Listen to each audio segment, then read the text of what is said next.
नमस्कार दोस्तों, स्वागत है आपका आपके अपने यूट्यूब चैनल मन अप स्टोरीज में। दोस्तों, ये कहानी चल रही है ढाई माह और इसके 2 पार्ट अपलोड हो चुके हैं। ये तीसरा पार्ट है। तो चलिए दोस्तों, तीसरे पार्ट को शुरू करते हैं।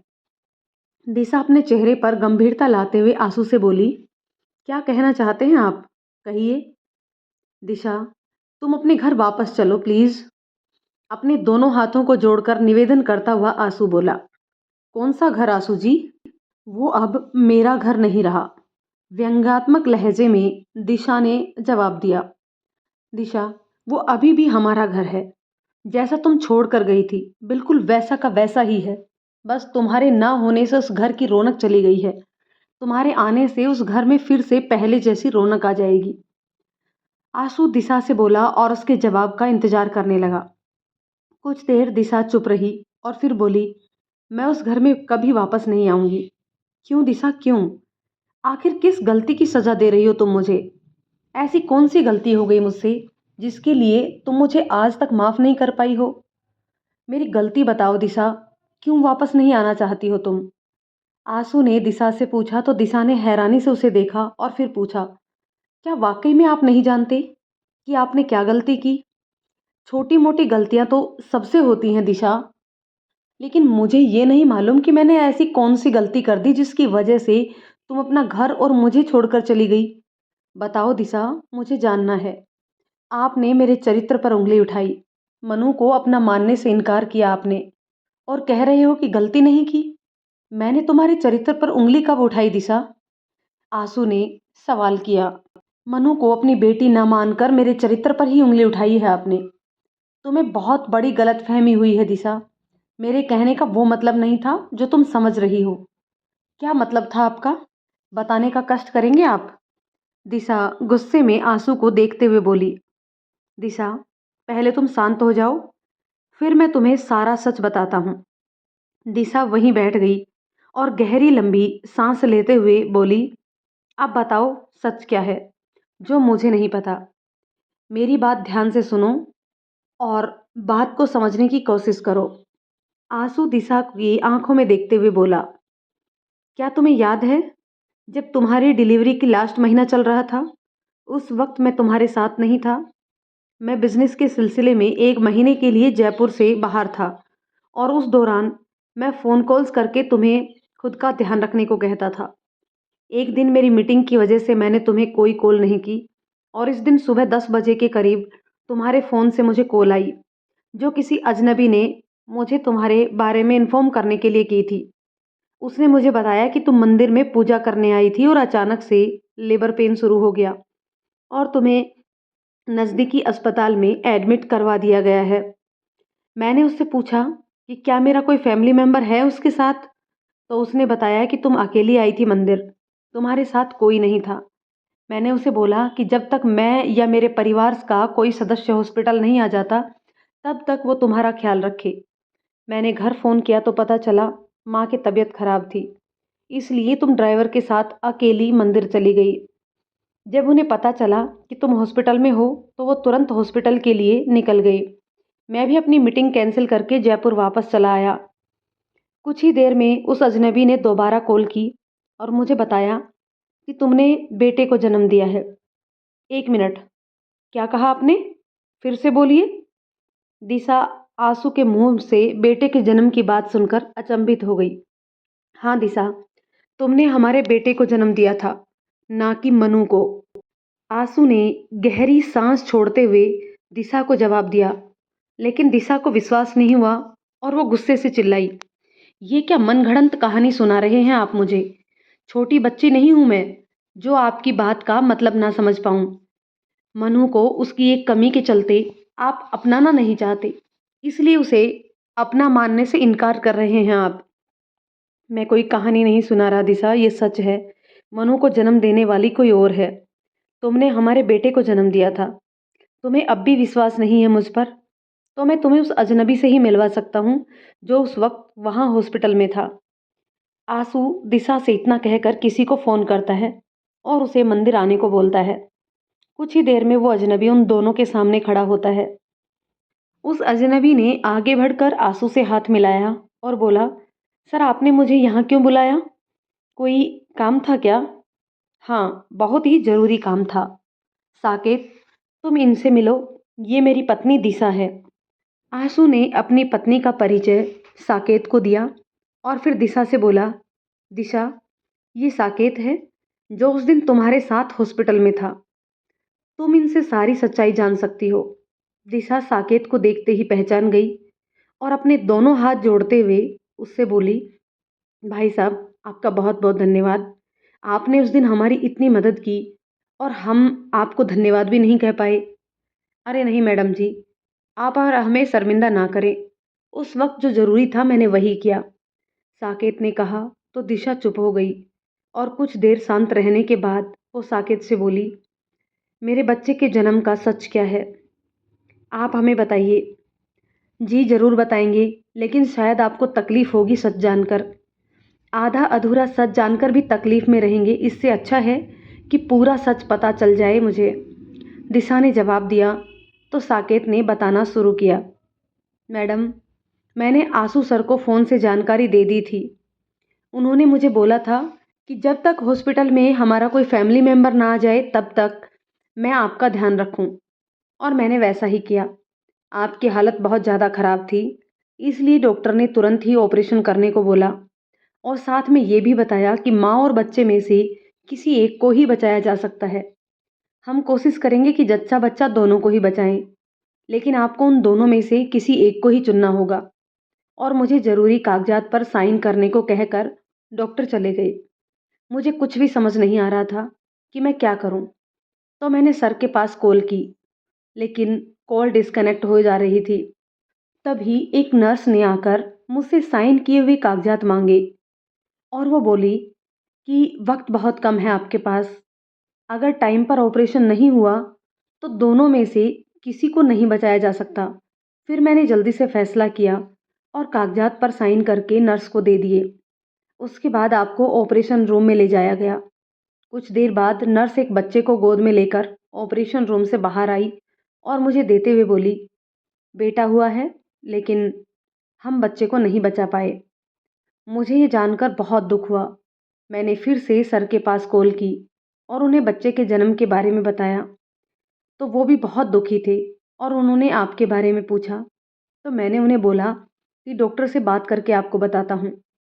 और बच्चे को गोद में लिए हुए मैं डॉक्टर के केबिन में पहुंचा, तो वहाँ डॉक्टर ने मुझे बताया कि पेशेंट के सामने उसके मरे हुए बच्चे का जिक्र मत करना, क्योंकि पेशेंट की हालत अभी नाजुक है और उसके होश में आने के बाद अगर पेशेंट को पता चलता है कि उसका बच्चा इस दुनिया में नहीं है, तो शायद पेशेंट ये सदमा बर्दाश्त नहीं कर पाएंगी। साकेत से अपने बेटे के बारे में सुनकर दिशा की आंखें बरसने लगी और फिर मुश्किल से साकेत से उसने सवाल किया, क्या आप मनु के बारे में भी जानते हैं? उसके माँ-बाप कौन हैं? और वो मेरी गोद में कैसे आई? जी मैडम, मुझे मनु के बारे में भी पता है। उसके परिवार की मर्जी से ही वो आपकी गोद में आई, साकेत ने बताया। तो दिशा हैरानी से उसकी तरफ सवालों भरी नज़र से देखने लगी। दिशा को हैरान देखकर साकेत ने फिर कहा, मैडम, इसके बारे में आसू सर को भी पता है। मनु के बारे में आप उन्हीं से सारी सच्चाई सुने तो अच्छा होगा। अब हमें यहाँ से जाने की आज्ञा दें। इतना कहकर साकेत वहाँ से चला गया। दिशा एकटक उसे जाते हुए देखती रही। तभी आंसू ने उसके कंधे पर हाथ रखते हुए कहा, दिशा, क्या तुम्हें अब भी मुझ पर यकीन नहीं? मैंने तो तुम्हें मनु का सच बताने की कोशिश की थी और तुमने उसका गलत मतलब निकाल लिया। तुम हमें और हमारे घर को छोड़कर ही चली गई। शायद मेरे प्यार में ही कोई कमी रह गई, इसलिए तुम मुझ पर भरोसा नहीं कर पाई। दिशा कुछ नहीं बोली। वो सर झुकाए आंखों में पश्चाताप के आंसू लिए खड़ी रही। इधर नील जब से गांव आया तभी से वो अपनी माँ से एक सवाल पूछना चाहता था, लेकिन उसे समझ नहीं आ रहा था कि कैसे पूछे, कहीं माँ बुरा नहीं मान जाए। यही सब सोचकर वो अपने सवालों को मन में दबाए रहता। कहीं ना कहीं वो सही मौके की तलाश में रहता कि उसे उसके सवाल के जवाब भी मिल जाएं और माँ को बुरा भी ना लगे।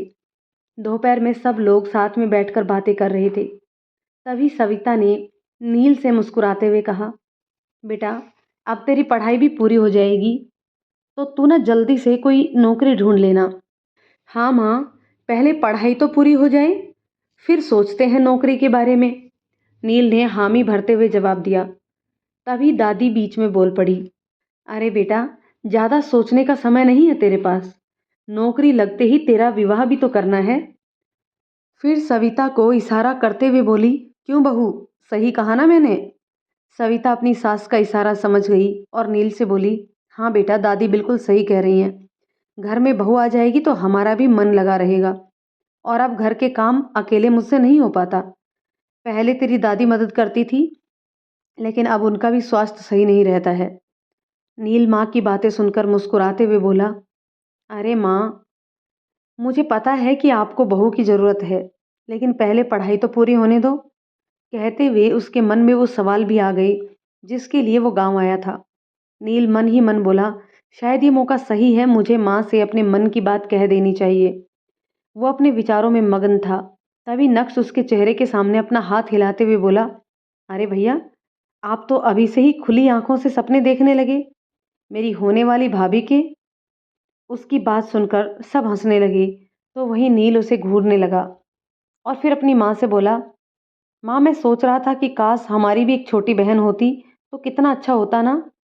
फिर तो आप सबको मेरी शादी की कोई फिक्र नहीं रहती, क्योंकि वो आपके घर के काम में मदद भी करती और दादी का भी ख्याल रखती, है ना माँ? कहते हुए वो अपनी माँ के चेहरे को गौर से देखने लगा। नील की बात सुनकर सविता के चेहरे पर परेशानी साफ साफ झलक रही थी और वही हाल दादी का भी था। नील ने जब ये देखा तो वो तुरंत ही अपनी बात पलटते हुए बोला, क्योंकि हमारे छोटे से तो ये सब काम होने से रहे। क्या भैया, आप भी ना? मैंने आपसे छोटा सा मजाक क्या किया, आप तो मुझे ही ताने मारने लगे। कहते हुए वो झूठी नाराजगी दिखाते हुए वहां से जाने को हुआ। तभी नील ने उसे बिठाते हुए कहा, अरे मेरे भाई, तू छोटी बहन से कम थोड़ी ना है। तेरे नखरे तो बिल्कुल ही लड़कियों जैसे हैं। कहकर नील हंसने लगा। तभी सविता किसी काम का बहाना करके वहां से चली गई। लेकिन नील ने जाती हुई माँ के आंखों में उमड़ते हुए आंसुओं को देखा तो वो भी बेचैन हो उठा। वो सोचने लगा, आखिर ऐसी कौन सी बात है जो अभी तक हमें नहीं पता। मुझे वो बात जाननी होगी, वो भी बहुत जल्द। इधर साकेत से अपने बच्चे के बारे में जानकर दिशा बहुत दुखी थी। साथ ही उसे पछतावा भी हो रहा था कि वो सोच रही थी कि उसने आंसू की बात समझने में बहुत बड़ी गलती कर दी, जो शायद माफ़ी के काबिल नहीं है। तभी आंसू ने दिशा से माफ़ी मांगते हुए कहा, दिशा, मुझे माफ़ कर दो। जिस वक्त तुम्हें मेरी सबसे ज़्यादा ज़रूरत थी, उस वक्त मैं तुम्हारे साथ नहीं था। इस गलती की वजह से मैं खुद को कभी माफ़ नहीं कर पाया। दिशा, जो कब से अपने सिर झुकाए खड़ी थी, आंसू की बात सुनकर तुरंत से बोली, आपको माफ़ी मांगने की कोई ज़रूरत नहीं है। गलती तो मुझसे हुई है और माफ़ी भी मुझे मांगनी चाहिए। आज मैं खुद के व्यवहार पर ही शर्मिंदा हूँ। और फिर दोनों हाथ जोड़कर बोली कि मैं माफ़ी मांगने के काबिल तो नहीं हूँ, लेकिन हो सके तो मुझे माफ़ कर देना। कहते हुए उसकी आंखों में आंसू बहने लगे और वो वापस जाने को हुई। तभी आंसू की आवाज़ उसे सुनाई दी, ऐसे ही चली जाओगी दिशा? मनु के बारे में नहीं पूछोगी? मनु का नाम सुनकर दिशा के कदम वहीं रुक गए। वो वापस से आकर आंसू के सामने खड़ी हो गई। आंसू ने शांत खड़ी हुई दिशा से कहा, मुझे पता है दिशा कि तुम जानना चाहती हो कि मनु हमें कैसे मिल गई। बोलो दिशा, क्या अब मैं जो कुछ बताऊंगा उन सभी बातों पर विश्वास कर पाओगी? दिशा ने धीरे से अपना सिर हिलाकर हामी भर दी। तो आंसू कहने लगा, साकेत से मैं हर पल की खबर ले रहा था। तुम्हारे होश में आने से पहले ही माँ बाबूजी हॉस्पिटल पहुंच गए थे। जब उन्हें तुम्हारी और बच्चे की हालत के बारे में पता चला तो वो खुद को दोषी मानने लगे। साकेत ने उन्हें समझा बुझाकर शांत किया। तभी नर्स ने आकर कहा कि पेशेंट को होश आ गया है, घर का कोई एक सदस्य जाकर मिल सकता है, लेकिन ध्यान रहे कि अभी उन्हें बच्चे के बारे में कुछ भी नहीं बताया जाए, क्योंकि पेशेंट की हालत में अभी ज़्यादा सुधार नहीं हुआ है। माँ तुमसे मिलने गई तो तुमने उनसे बच्चे के बारे में पूछा, लेकिन माँ को कुछ समझ नहीं आया कि वो तुम्हें क्या जवाब दे और वो परेशान हो गई। और उन्होंने तुझसे सिर्फ इतना ही कहा कि बच्चा स्वस्थ है, तुम चिंता ना करो। और तुम्हें आराम करने को बोलकर वो बाहर आकर रोने लगी। जब मैं हॉस्पिटल पहुंचा तो माँ रोते हुए मुझसे माफ़ी मांगने लगी और कहने लगी, देखो ना बेटा, क्या हो गया आज। शायद मैं बहू के साथ होती तो इतना सब कुछ नहीं होता। मैं एक अच्छी सास होने का फ़र्ज़ नहीं निभा पाई बेटा, मैं नहीं निभा पाई। कहते हुए वो मुझसे लिपट गई। मैंने किसी तरह उन्हें समझाया और उन्हें घर भेज दिया। और जब मैं तुमसे मिलने गया तो तुमने हमसे हमारे बच्चे को देखने की इच्छा ज़ाहिर की। तो मैंने भी तुम्हारी बात टाल दी, लेकिन तुम स्ट्रेस में आ गई और अचानक फिर से बेहोश हो गई। मैंने तुरंत ही डॉक्टर को बुलाया और उन्होंने तुम्हें इंजेक्शन देते हुए मुझे बताया कि किसी भी तरह से पेशेंट की गोद में नवजात शिशु को देना होगा, नहीं तो पेशेंट के अंदर ममता का जो भाव है, वो अपने बच्चे को ना देखकर शायद कहीं गुम हो जाए और पेशेंट इस सदमे से कभी उभर ही ना पाए। इतना कहकर वो चली गई और मैं अपनी आंखों में आंसू लिए बाहर आ गया। तभी साकेत मेरे पास आया और मुझसे बोला, सर जी, मुझे पता है डॉक्टर ने क्या बोला है आपको। अगर आप बुरा ना माने तो एक बात कहूँ आपसे, शायद इससे मैडम जी की हालत सुधर जाए। मैंने उसे आशा भरी नज़रों से देखा और फिर बोला, हाँ कहो। जब मैंने साकेत से बोला तो उसने मुझे बताया कि यहाँ हॉस्पिटल में एक औरत ने जुड़वा बच्चों को जन्म दिया है, एक बेटा और एक बेटी है। नर्स ने मुझे बताया है कि बेटी को उसके परिवार वाले अपनाना नहीं चाहते हैं। शायद उसमें कोई कमी है, और क्या कमी है ये नर्स ने मुझे नहीं बताया। आप चल के उनसे मिलकर बात कर लेते तो क्या पता वो उस बच्ची को मैडम की गोद में दे दें, क्योंकि नर्स कह रही थी कि बच्ची की माँ अपने दोनों बच्चों के साथ अच्छे से परवरिश करने की बात कर रही थी। लेकिन उसके पति और सास आपस में बातें कर रहे थे कि हॉस्पिटल से जाने के बाद वो उस नन्ही सी जान को किसी ऐसी जगह भेज देंगे जहाँ से वो लौटकर अपने परिवार के पास वापस नहीं आ पाएगी। तुम्हें लगता है कि वो हमें समझेंगे? मैंने उससे कहा। तो वो मुझसे बोला, क्यों नहीं समझेंगे सर, कोशिश करने में क्या जाता है। आपको एक बार बात करके देख लेना चाहिए, क्या पता सब अच्छा ही हो। और देखा जाए तो अभी इस वक्त हमारे पास और कोई रास्ता भी नहीं है। तुम सही कह रहे हो, मुझे एक बार बात करनी चाहिए। अभी मुझे दिशा के अलावा कुछ भी नहीं सोचना है। मैंने साकेत से कहा। जाकर उससे और उसकी फैमिली से बात की। और उसी वक्त दिशा, जो कब से आंसू की बातें ध्यान से सुन रही थी, उसने अचानक ही आंसू से सवाल किया, तो क्या वो लोग तुरंत ही मान गए आपकी बात? नन्ही सी जान से बिछड़ना कितना मुश्किल हुआ होगा उस माँ के लिए। उस माँ ने कुछ कहा नहीं आपसे अपनी बच्ची के बारे में? हाँ दिशा, उन्होंने मुझे बच्चे की सच्चाई बताई और कहा कि शायद भविष्य में हमारा समाज उसे स्वीकार ना करे। इसलिए उसके पति और सास ने कुछ शर्तें रखी मेरे सामने और उन्होंने हमें बच्ची सौंप दी। लेकिन मैंने एक बार उसकी माँ से पूछना ज़रूरी समझा। उसने मुझे कोई जवाब तो नहीं दिया, लेकिन उसकी आंखों ने बहुत कुछ बोल दिया था, जिससे मैं समझ भी गया था। बच्चे चाहे जैसे भी हों, एक माँ के लिए वो उसके कलेजे का टुकड़ा ही होता है। शायद आज भी वो अपनी बेटी को नहीं भूल पाई होगी, क्योंकि जब भी वो अपने बेटे को देखती होगी हंसते मुस्कुराते, तो उसके मन में अपनी बेटी का ख्याल तो आता ही होगा। हाँ, आप सही कह रहे हैं, मेरी गुड़िया की तरह वो भी तो बड़ा हो गया होगा अब। इतना कहकर दिशा फिर किसी ख्यालों में गुम हो गई। कुछ देर दोनों खामोश रहे। फिर आंसू ने पूछा, क्या सोच रही हो दिशा? कुछ नहीं, बस ऐसे ही, दिशा ने धीरे से कहा और अपना मुंह दूसरी तरफ कर लिया, क्योंकि उसकी आंखें फिर से किसी की याद में भीगी हुई थी। आंसू को समझते देर नहीं लगी कि दिशा अपने बच्चे की याद में इमोशनल हो गई थी।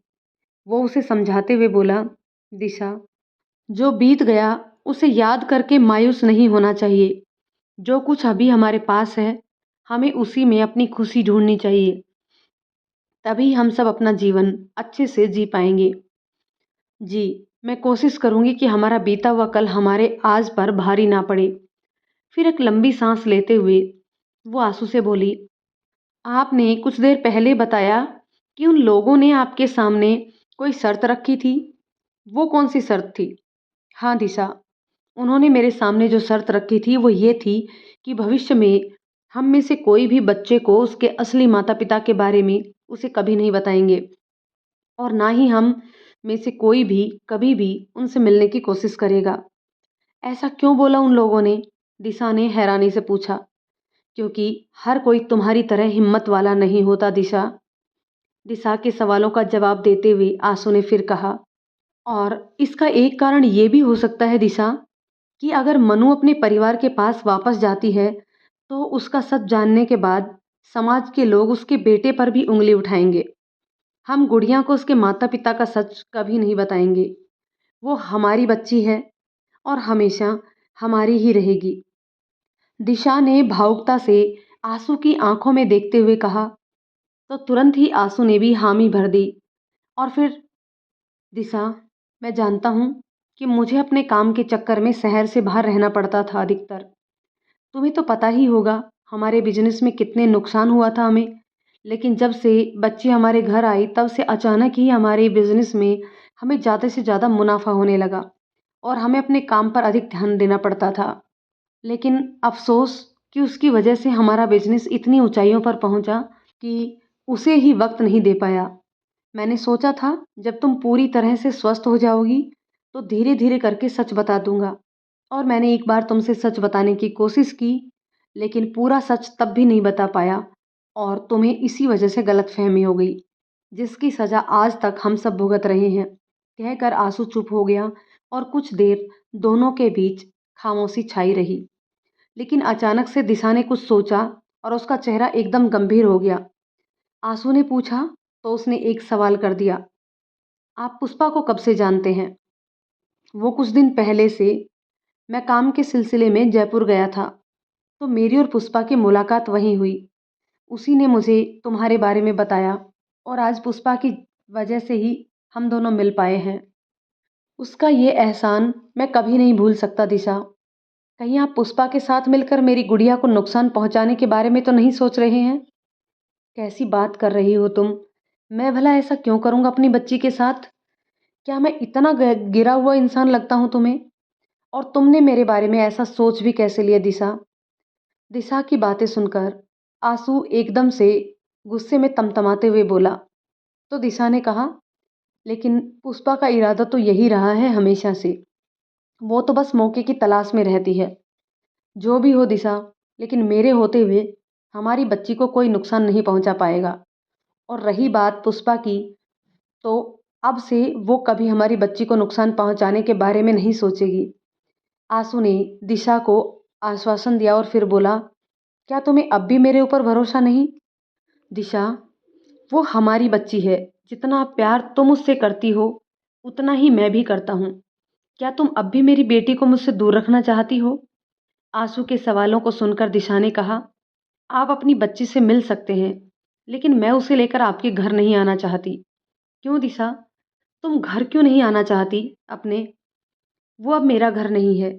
दिशा ने जब ये कहा तो आंसू ने कुछ कहने के लिए अपना मुंह खोला ही था कि दिशा वहां से ये कहकर चली गई कि आप शाम को अपनी बेटी से मिल सकते हैं। आपसे मिलकर वो बहुत खुश होगी। आंसू वहीं खड़ा जाती हुई दिशा को देखता रह गया। घर आकर दिशा अपने कामकाज में व्यस्त हो जाती है। तभी उसका फ़ोन बजता है। वो फ़ोन उठाती है तो उधर से मनु की आवाज़ आती है। हेलो माँ। हाँ गुड़िया, सब ठीक तो है ना? हाँ माँ, सब ठीक है। मैंने आपको ये बताने के लिए फ़ोन किया है कि मैं अंकिता के साथ मार्केट जा रही हूँ। उसे कुछ काम है। मुझे आने में देर हो जाएगी तो आप परेशान मत होना। ठीक है, लेकिन अपना ध्यान रखना गुड़िया, और जल्दी ही घर आने की कोशिश भी करना। ओके मम्मा, मैं कोशिश करूँगी जल्दी आने की। कहकर मनु फ़ोन रखती है तो अंकिता उससे कहती है, बता दिया आंटी को, अब तो सुकून से चल सकती है मेरे साथ। मम्मा की लाडली, या फिर किसी और से भी परमिशन लेनी है तुझे? अंकिता ने मनु से कहा। सिर्फ माँ से ही लेनी होती है परमिशन। वो परेशान हो जाती हैं इसलिए। अब चल जल्दी, घर वापस भी जाना है मुझे, समझी? अरे हाँ यार, चलो यार। अंकिता मनु को लेकर मार्केट जाती है और वो अपने लिए कुछ ड्रेसेस खरीदती है। फिर मनु कहती है, हो गई सारी शॉपिंग तुम्हारी? तो अब घर चले? मैं बहुत थक गई हूँ यार। मेरी शॉपिंग तो हो गई, मगर तेरे लिए तो कुछ लिया ही नहीं मैंने।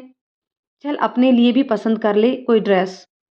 अंकिता मनु से कह रही होती है कि वो तुरंत ही बोल पड़ती है, यार मैं क्या करूँगी नई ड्रेस? मेरे पास तो बहुत सी ड्रेस पहले से ही हैं।